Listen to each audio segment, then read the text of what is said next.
Bonjour tout le monde. Alors dans cette vidéo, on va étudier la notion d'interférence. Bien sûr, on va focaliser notre attention sur les interférences entre deux ondes lumineuses, à savoir bien sûr que ce phénomène-là, normalement, c'est un phénomène universel, c'est-à-dire qu'on peut trouver ce genre de phénomène d'interférence avec d'autres types des ondes, à savoir les ondes mécaniques, les ondes sonores, ainsi de suite. Alors les ondes Voilà donc l'interférence de deux ondes progressives sinusoïdales de même fréquence, c'est-à-dire même longueur d'onde, ont un point M de l'espace. Et bien sûr, on peut distinguer entre deux types d'interférences, à savoir les interférences constructives et les interférences destructives. Donc maintenant, on va voir comment distinguer entre ces deux genres d'interférences. Alors on commence tout d'abord par les interférences constructives.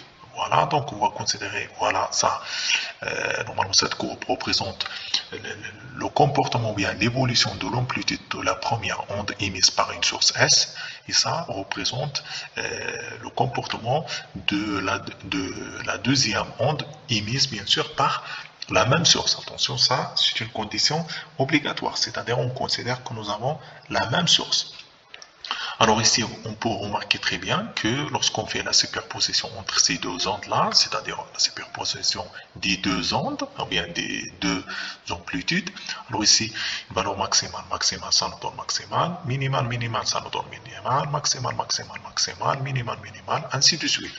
Donc, si on veut déterminer normalement le comportement de l'onde résultante, après la superposition de ces deux ondes-là, voilà donc normalement la courbe qu'on va obtenir. Donc ici, maximal, maximal, obligatoire, on va trouver une amplitude maximale, minimale, minimale, maximale, maximale, ainsi de suite.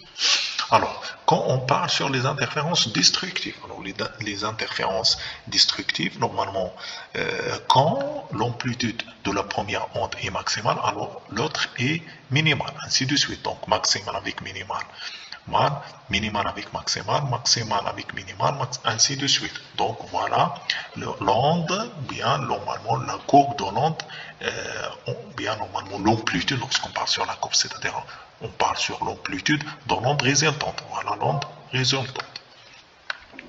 Alors, j'ai oublié ici de dire que dans cette situation, on dit que les deux ondes vibrent en phase, ici les deux ondes vibrent en opposition de phase. Donc voilà. Donc maintenant, comment on fait pour déterminer l'intensité lumineuse de ces deux ondes-là? Alors bien sûr, on va s'intéresser sur normalement l'expression du champ électrique. Et bien sûr, on va considérer que l'onde, normalement, c'est une onde plane. Alors, M de T est égal à 1 exponentielle J oméga 1 T moins K1 R U1. Attention, ici, normalement, nous avons vecteur unitaire, vecteur K1, vecteur R. Bien la même chose pour E2, M2 est égal à E2 exponentielle J oméga T moins K2 R et de T. Donc voilà, donc bien sûr ou bien l'onde résultante, lorsqu'on parle sur l'onde résultante, c'est-à-dire on va calculer le champ électrique total, donc c'est la superposition entre ces deux ondes-là, donc on va remplacer un M de T par cette expression, là, voilà, par cette expression. Alors, E de T, bien E de T, attention ici j'ai oublié, normalement ici c'est E de T. Donc E de T, attention ici, normalement ici, E de T. Donc voilà la superposition entre ces deux ondes-là. Donc E1 G oméga 1 T moins K1 R, E2 plus E2 exponentielle G oméga T, ainsi de suite. Donc voilà. Donc si alors la chose la plus importante pour nous, c'est le calcul du champ au carré. Le champ total, bien sûr, c'est E1 de T fois O étoile M de T. Et bien sûr, on va développer cette quantité. Bien sûr, on va remplacer E1 de T par cette expression, O étoile M de T par cette expression. Attention ici, il faut E étoile, il faut utiliser moins G, ainsi de suite.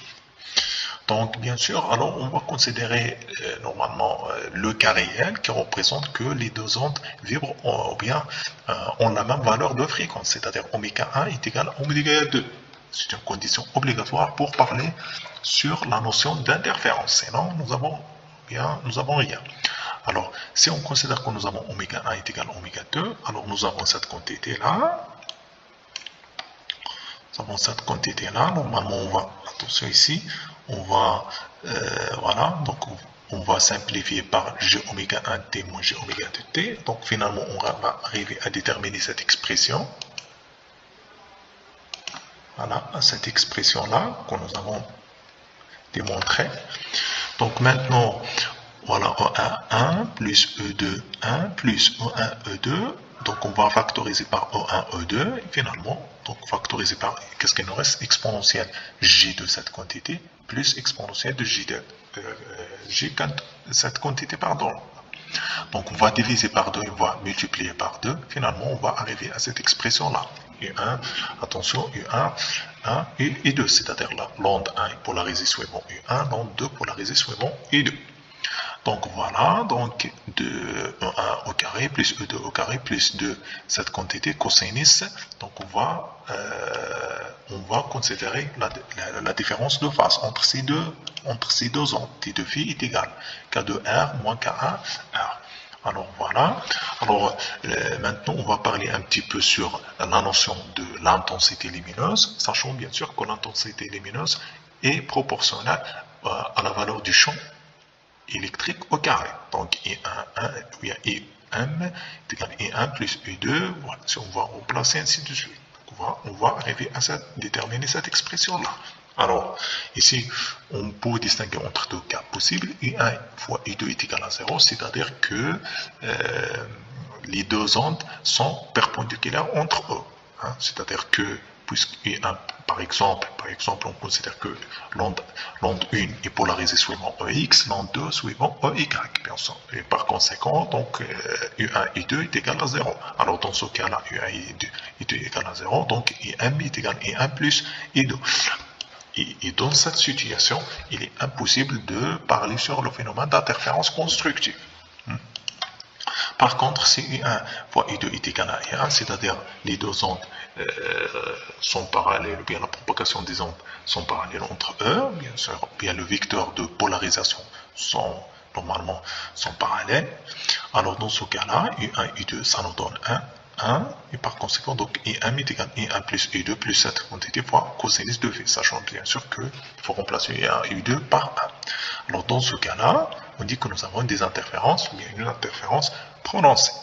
Quand les deux ondes ont le même éclairement, c'est-à-dire que I1 est égal à I2, alors dans ce cas-là, I1 et I1 plus ainsi de suite, on va développer pour arriver à cette expression-là.